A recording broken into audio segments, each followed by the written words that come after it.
staying on Google for a minute, did you know that they will pay you tremendous amounts of money to report bugs? Google. A Chrome bug, for example, they'll pay you up to $30,000 to be a digital bounty hunter. This gotta make you reconsider your career at this point. You see, and it goes even higher than that.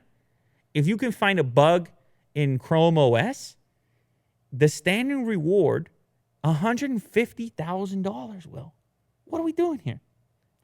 Me and you, we got to go investigate. Now, obviously, this is very difficult to find these types of bugs. It's sort of like you as the bug finder are up against some big-time developers who know what they're doing and have designed the program, designed the code in such a fashion in the first place to obviously avoid this from taking place.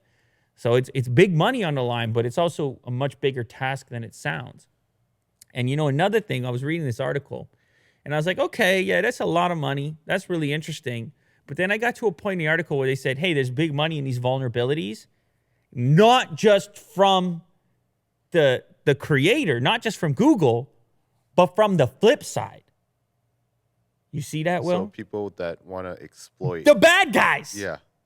The bad guys will outbid the companies. That's really what this is about. They'll be like, if you find a sick exploit, you can go post that somewhere and sell it for big money if people think they can, for example, extract a ton of user data. They'll pay you $100,000 and be like, yeah, I need that exploit. How wild is that? So it's some sort of arms race going on. I mean, we just use the products, you and I. Yeah. We're not doing this on our spare time.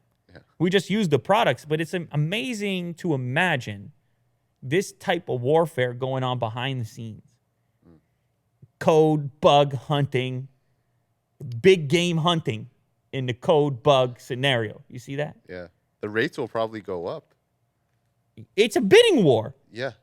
If all of a sudden the bad guys are like, we're going to escalate, we're going to increase our bid. We're going to up it up to a boatload.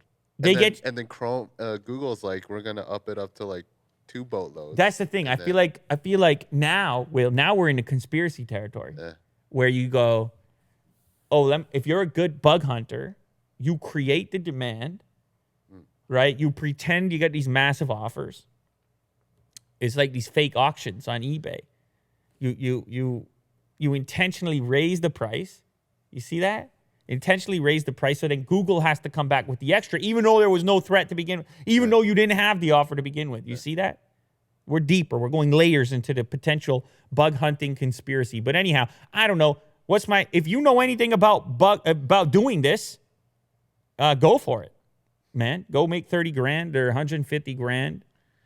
It's since 2010, Google said people have reported over 8,500 bugs.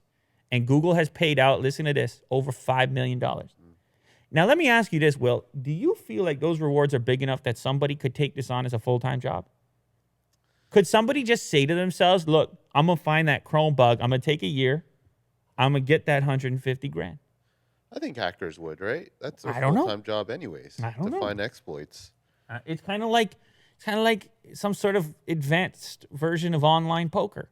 Just like it might take me a year, but I'm gonna hit it big one day. But now, granted, you're still kind of invested in your future because I would imagine if you end up successful at uncovering these bugs, not only may you end up with the reward, you might end up with a job. Yeah. Google might say, here's your 100 grand, plus we'll see you in San Francisco.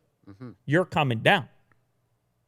That's going to happen more frequently now because we like what you're doing because that's how hard it is to uncover these things. So